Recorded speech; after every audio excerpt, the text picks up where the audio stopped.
coordinator, the facilitators, all the participants, ladies and gentlemen. Today is a special day in many ways. One, that we are commemorating the International Day for People with Disabilities, almost a week ahead of time, because on 3rd of December, we shall be commemorating the International Day of People Living with Disabilities. But because we are now in the examination season, and 3rd December is a timetable day, we shall combine that one as well. That is one aspect of how special today is. The other aspect is the national celebrations as well. The national celebrations will still be on the 3rd of December in Kumi district, and as we are joining the national celebrations ahead of time. And then, of course, also, the other importance is we are looking at, until recently, a little used language, and that is sign language. Like we all need language to communicate, speak, so is the understanding of sign language is very vital for everybody. Now, language is both a soft skill and a hard skill. Today, if you are multilingual, you can speak more than 1, 2 languages. Globally, you increase your opportunities. Now, if you add sign language, you'll also add it on your language competencies. So it will also add value to your communication skills, but equally to your potential to participate in national and global endeavors. Many people who watch TV will watch sign language interpreters in one small corner of the screen, and because many people can actually read and listen to what the news reader is talking about, we don't realize the importance of those people who need to get the same news, but who may not be having the ability to listen like most of us do listen. And therefore, like I said,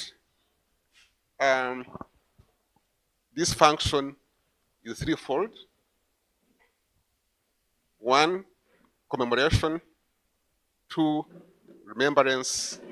And then 3, graduating the cohort of those who have done their training. Now, back to the International Day of Persons with Disabilities, because some of you might be new to this agenda. The International Day of Disabilities that is usually commemorated on the 3rd day of December, for 2024, it has a global theme. And the global theme, or the international theme, is amplifying the leadership of persons with disabilities for an inclusive and sustainable future. Not inclusive and sustainable future. Not many people understand or interpret what we regard to as a disability.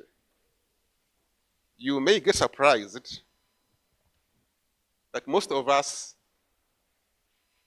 are less abled in one way or the other.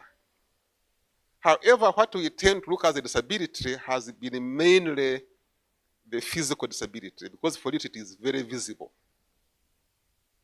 We forget that the bigger population we have in this world are actually having invisible disabilities. And therefore, when we are talking about people living with disabilities, we should actually not be looking around to look at the visible disabilities.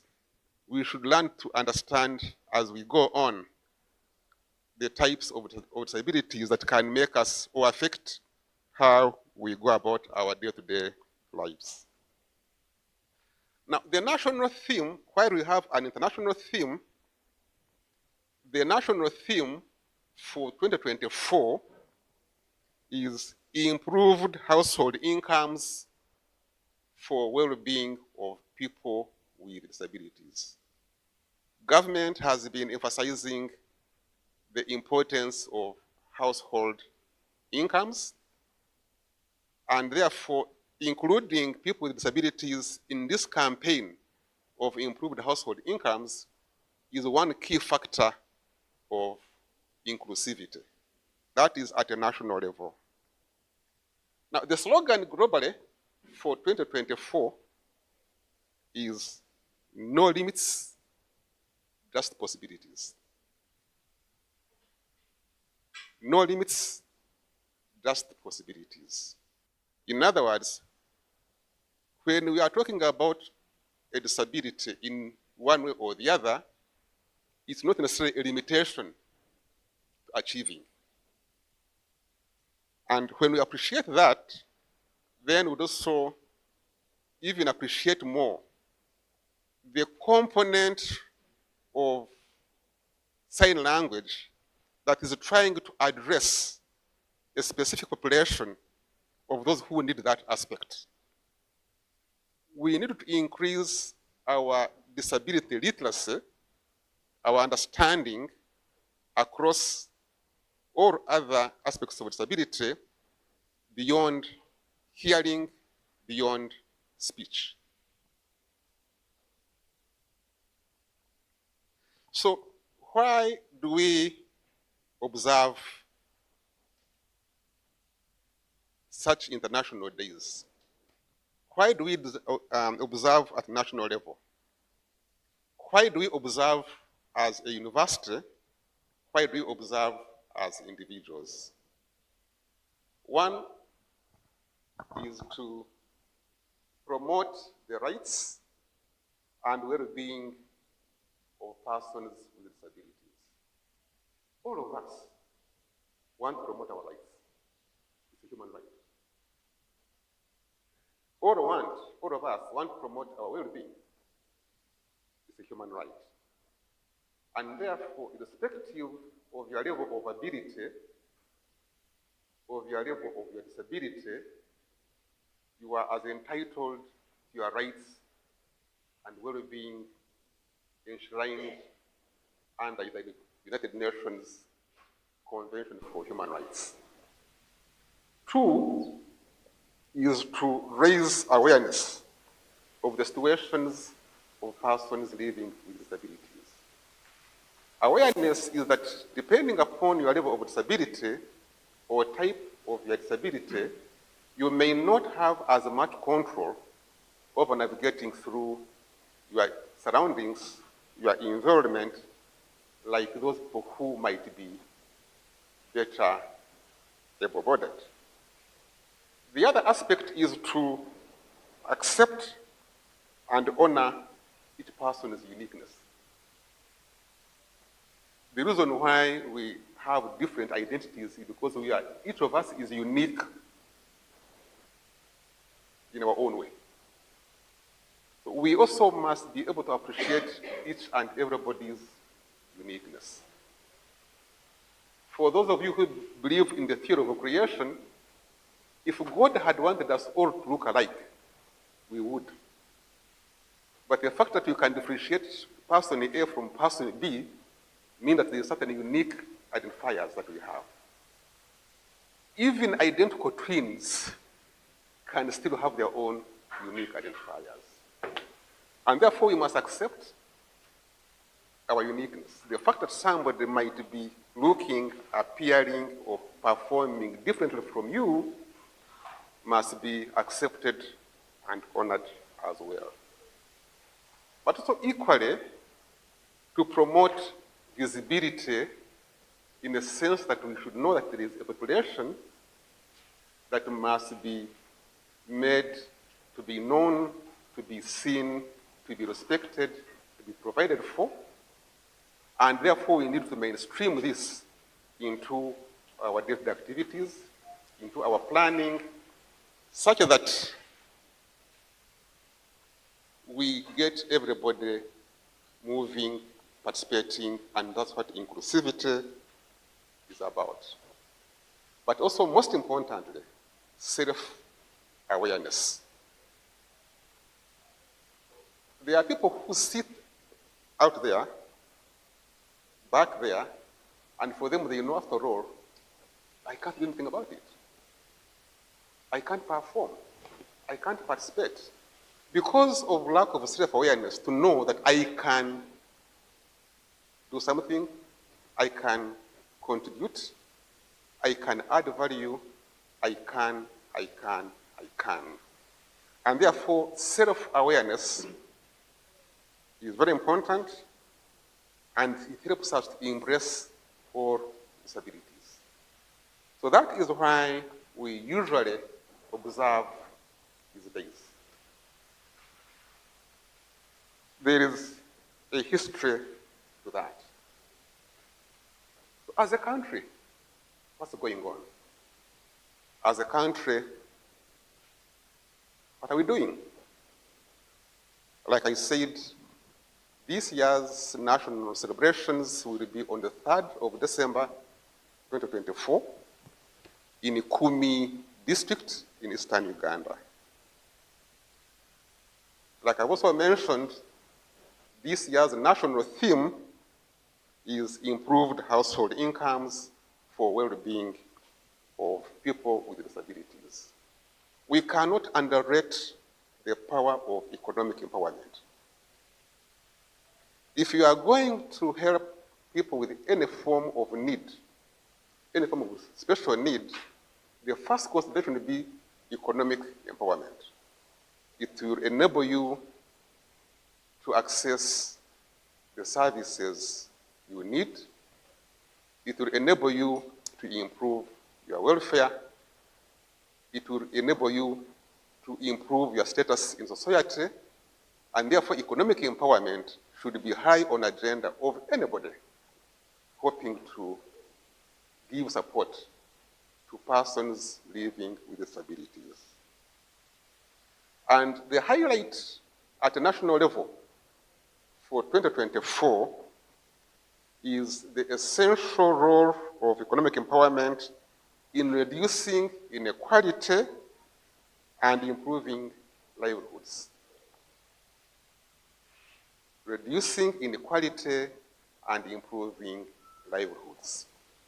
So at the national level, now the focus is on reducing inequality. But above all, promoting inclusion in society. Are we together? Now, when we are able to appreciate this, then we shall also be able to keep track of what is going on in our societies. Many people with disabilities are not even aware of a number of the government initiatives. For instance, government has special grants. Government has special grants for people with disabilities since 2019, for 5 consecutive years now. And on record, more than 7,000 enterprise groups have been supported, consisting of more than 55,000 persons with disabilities. The question is, are we aware of some of these opportunities? Take an example, the parish development model that the government is promoting currently has a percentage of the funds ring-fenced with the persons with disabilities. Are we aware? The Emyoga initiative, if for those of you who take interest in looking at what the government is doing, the Emyoga initiative, each constituency allocates money to circles for persons with disabilities. I'm aware at Mbara University we have an association of persons with disabilities grappling with getting how to get financial support, and there are already opportunities, even within the government, that supports such initiatives. And like I said, the most current is the parish development model. I'm not so sure of the percentage, but it could be up to 10%. 10%. Up to 10% of the money to each parish can be accessed by people with disabilities. Now, 10% is not a small percentage if per parish, if you can go around and making people aware of that. I know the Emyoga initiative, each constituency allocates almost 30 million shillings. 30 million shillings per constituency for PWDs. And the challenge is that some of these funds may not be necessarily used by the right beneficiaries because possibly they are not mobilized, they are not organized. But of course, we also know, for those of us who have been in education institutions, that for a number of years, government has been supporting education for persons with disabilities. That is how the Special Needs Institute at Chambergo University was formed, UNICEF, as a government initiative to make sure that people who need and can access education can also get access to higher education. So these are some of the initiatives that the government is looking at. Even within the health sector, we know that government has been endeavoring to expand and including surgeries with children with disabilities, and a number of units which we know. We know there are units in Kosu. We know there are units in Mbale. Exactly. So there are initiatives by government that already government is doing something about it. And also, the orthopedic centers in regional hospitals for assistive devices. I know that the government is trying to reactivate these orthopedic centers at regional levels for assistive devices. And also, in health centers now, they are recruiting sign language interpreters. Are you aware? In health centers in Uganda, I think up to health center 3, they are also in need of sign language interpreters, so that people who need that mode of communication don't lose out in the health sector. I am aware that the government is also trying to scale up initiatives of reviving the orthopedic regional centers for assistive devices. There is also a debate on child disability grants to families with children with severe disabilities. Because if you have a child at home with special needs, a child at home with a disability, the cost of raising this child might be higher. I know government is also considering a grant for families that are supporting children with with disabilities. I also know that there's a campaign by government to increase PWD access to PDM funds.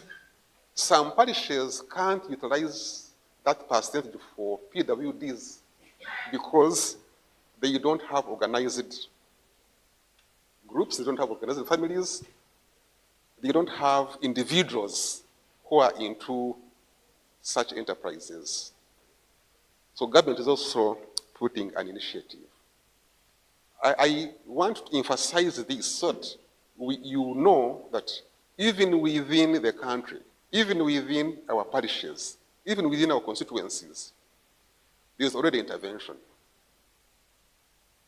You don't necessarily have to walk very far to get the kind of support that you may need if you fall genuinely into the categories of the people who need the support. So we are talking about International Day of Persons Living with Disabilities. So how did it begin? Now, way back in 1976, the United Nations General Assembly proclaimed 1981 as the International Year of Disabled Persons.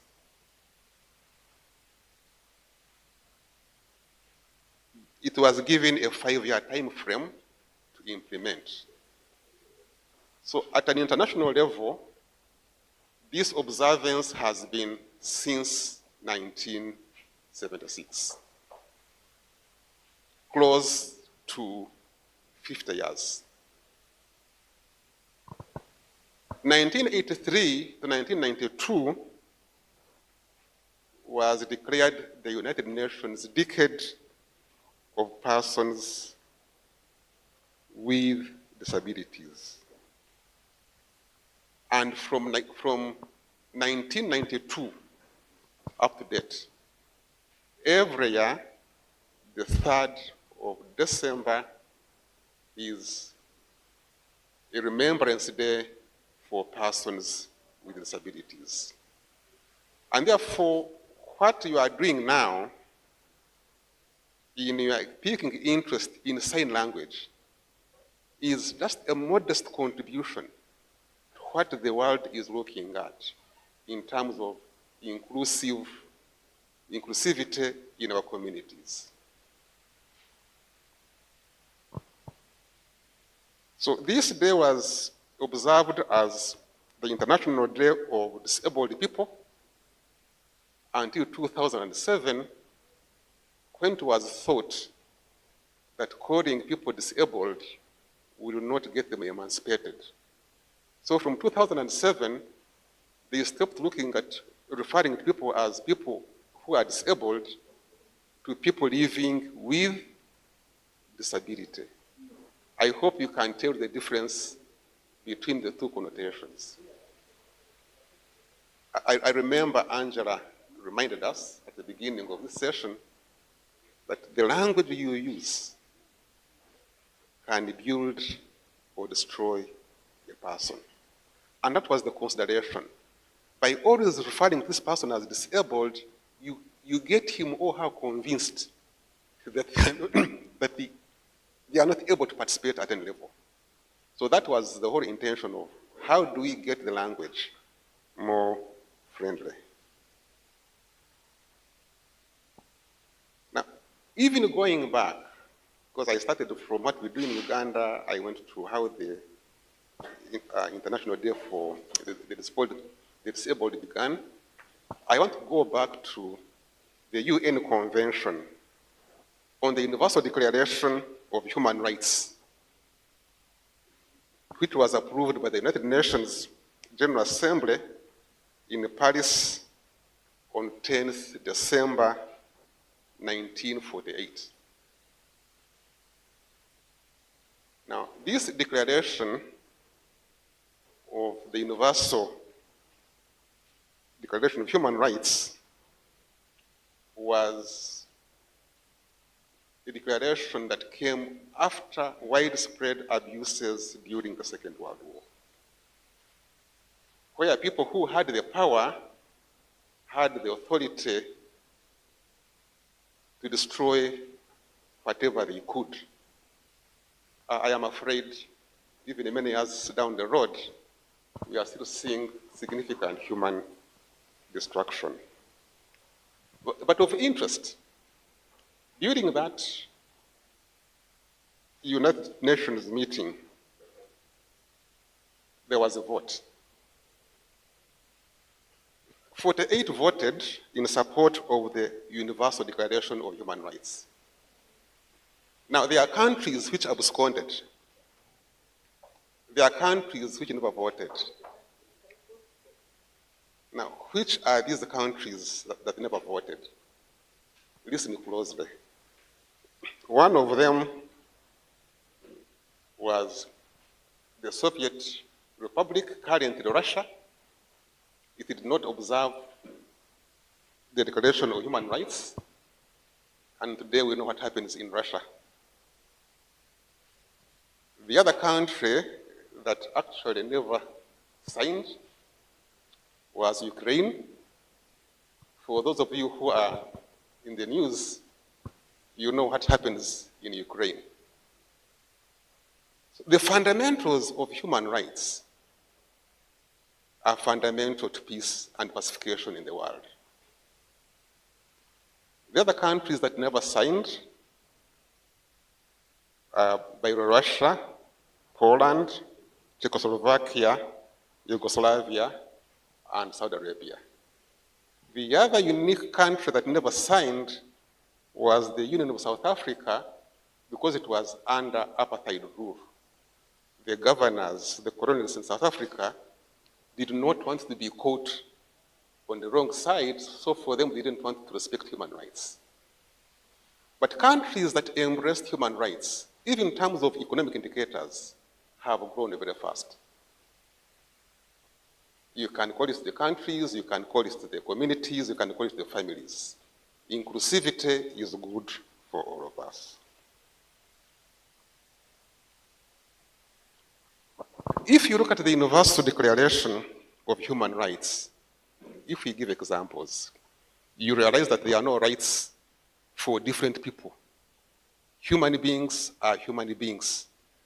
Whether you have one arm, you are a human being. Whether you have one leg, whether you have got one eye, whether you can hear, whether you can speak, whether you can run, you are a human being. You have your rights as a human being. And for instance, since you are an academic environment, Article 1 of the Declaration of Human Rights is very clear. All human beings are born free and equal in dignity and rights. None of us made a choice on how we should be born. If you did, you must be very unique. All human beings are endowed with reason and conscience and should act towards one another in a spirit of brotherhood. Of course, they're using brotherhood because I'm sure by 1948, sisters and we are not very much organized. But that is what I am reading from what the declaration was. Now, Article 6 tells us that everyone has the right to recognition everywhere as a person before the law. The question is, so the statement is everyone. So the element of disability is a mindset that is within us human beings. Another interesting article in that declaration is Article 22, which spells that everyone as a member of society has the right to social security, and is entitled to realization through national effort and international cooperation and in accordance with the organization and resources of each state. So each country is obliged to provide for its population, irrespective of whether you classify people as disabled or not. And Uganda, as a country, I think, is trying its best. Article 25, subsection 1, I also find of interest, which also spells that everyone has a right to a standard of living adequate for health and well-being of himself or herself or their family. Standard of living. So when we are talking about awareness, what can make a person who has disabilities have a different standard of living? And we started by discussing the importance of economic emancipation. And these standards include food,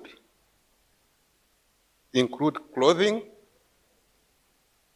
include housing, include medical care, including social services such as education.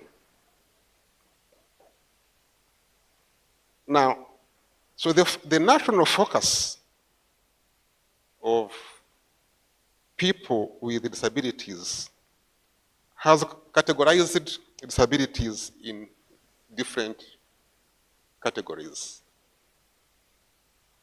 There are those vision, there are those mobility, there are those of hearing, there are those of speaking, there are those of thinking, there are those of remembering.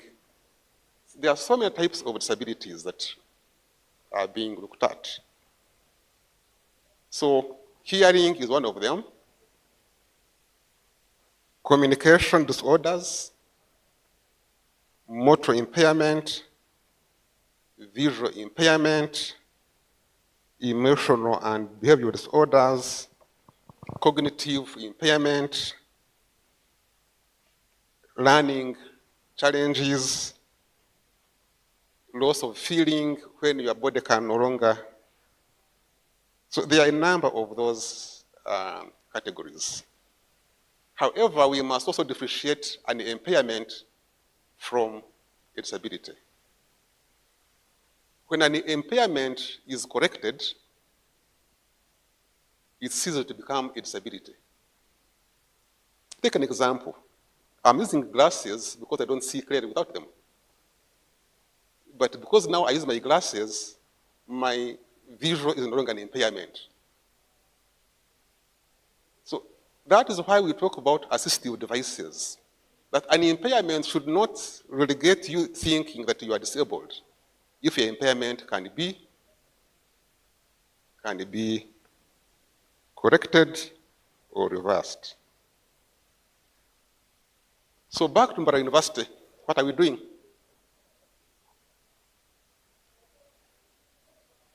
Mbara University, the focus is to mainstream disability issues in all university programs and activities. That's why we are here.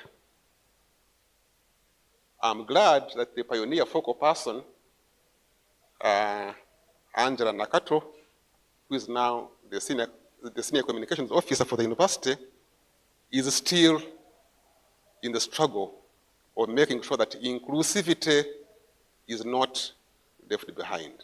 Thank you very much, Angela. The other aspect is to promote equal opportunities. Whether you're a student, whether you're a member of staff, whether you're a stakeholder like a service provider, it is important to appreciate that we need to promote equal opportunities. Whether you are doing an interview for a job, whether you have applied for a program, we know that there are certain challenging environments that we are still grappling with that may not favor students with certain disabilities, but the plan for the university is to make sure that all our environment is friendly to persons with disabilities. The other one is to create a conducive working and learning environment. There is a student who studied from here and graduated. I only realized that she was blind when she was actually clearing. She was doing a master's in development studies. She came and studied for 2 years and had not realized that she was still blind. But she was able to get her way out. We have a student who is completing Masters of Science in Education, and he moves around the campus with his white stick, with a white cane, and you don't see him deterred. So as a university, we are working hard to make sure that we can have that type of inclusivity. And of course also to promote conscientiousness. Society has been very insensitive, stigmatizing people because of their different abilities.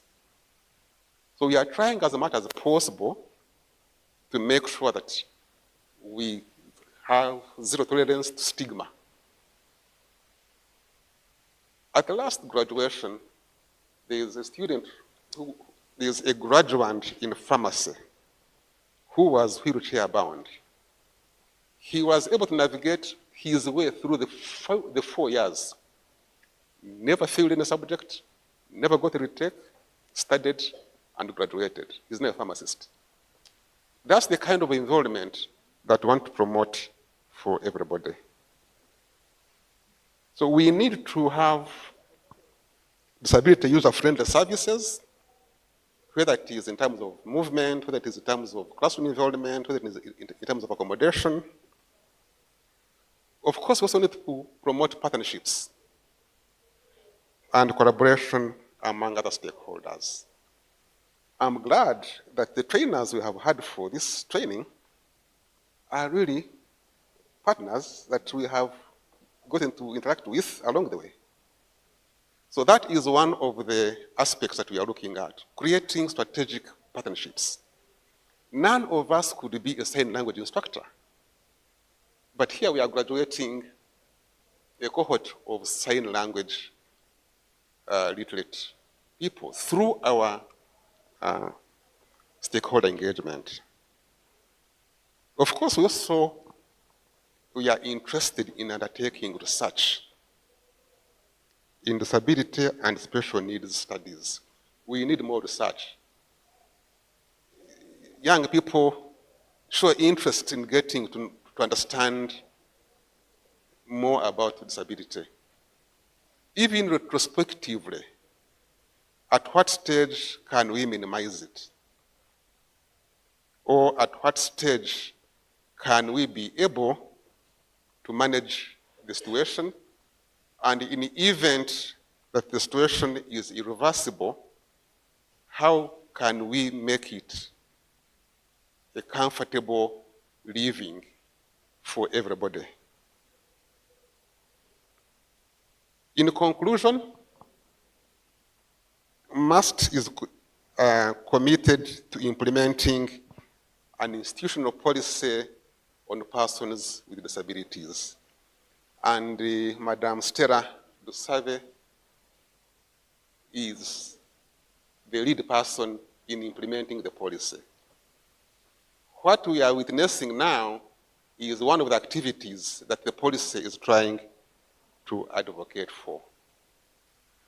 Also, the university recognizes the rights of persons with disabilities and the requirements of the national and international legal provisions as provided for within our institutional policy. And like I have, It will be promoted in all efforts to mainstream PWD's issues within the university. So as you are here now, encourage people who might be feeling left out, those who might be fearing to apply to my university as students, those who may be fearing to apply for employment, those who might be fearing to apply for business opportunities, that Mbara University is an equal opportunity institution and that we have ears to listen to everybody's interest and that everybody can be included and that we want to be champions of inclusivity. Thank you for listening to me.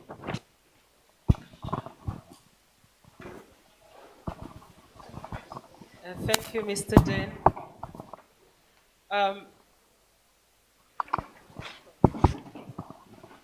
Ladies